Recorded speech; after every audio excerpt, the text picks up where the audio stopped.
जिन मुस्लिम देशों पर Iran attack कर रहा है उसमें भी भारतीय रहते हैं, भारतीय काम करते हैं, नौकरी करते हैं और इनकी तादाद लगभग 1 करोड़ है। 1 करोड़ के आसपास भारतीय हैं, इन अलग अलग देशों में रहते हैं।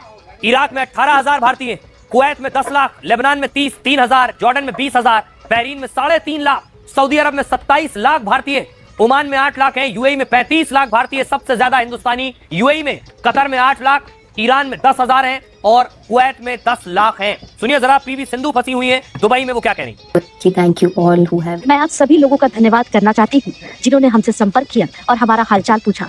मैं बेंगलुरु से इंग्लैंड जा रही थी, वहाँ मुझे ऑल इंग्लैंड चैंपियनशिप में हिस्सा लेना था, लेकिन दुबई में हमारे फ्लाइट के लैंड करते ही हालात बहुत तनावपूर्ण हो गए। थोड़ी देर बाद हवाई क्षेत्र भी बंद कर दिया गया। दुबई में जहाँ हम लोग छिपे थे उसके करीब ही धमाका हुआ। मैं आपको बताऊं कि ऐसा क्यों कि खमनेई की मौत पर कहीं मातम और कहीं जश्न। मातम इसलिए कि खमनेई दुनिया में शिया समुदाय के सबसे बड़े लीडर थे, इसी वजह से दुनिया भर के शिया समुदाय में शोक है। दुनिया में इस वक्त जितने भी मुस्लिम देश हैं और उसमें से ईरान ही एकमात्र शिया बहुल मुल्क है। आंकड़ों की माने तो ईरान में लगभग 90% शिया आबादी है। खमनेई की मौत इजराइल अमेरिका के हवाई हमले में हुई है, इसलिए खमनेई समर्थक इसे शहादत मान रहे हैं। समर्थकों का मानना है कि खमनेई इस्लाम के रक्षक थे।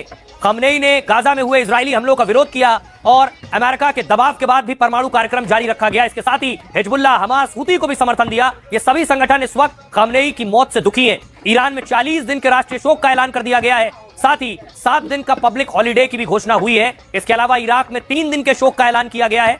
दूसरी तरफ ईरान के और दुनिया के कई हिस्सों में खमनेई की मौत पर जश्न मनाया जा रहा है।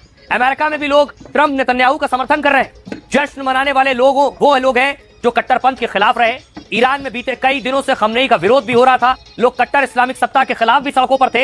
हिजाब विवाद, आर्थिक संकट को लेकर भी युवाओं में गुस्सा था। खमनेई के खिलाफ प्रदर्शन में हजारों लोग मारे भी गए, लेकिन अब प्रदर्शनकारियों में सत्ता परिवर्तन की उम्मीद जगी। लोग चाह रहे हैं कि ईरान में खुले विचारों को कुचला न जाए और खमनेई की मौत के बाद एक स्वतंत्र राष्ट्र स्थापित हो। इसी वजह से जगह जगह उनकी मौत पर जश्न भी हो रहा है।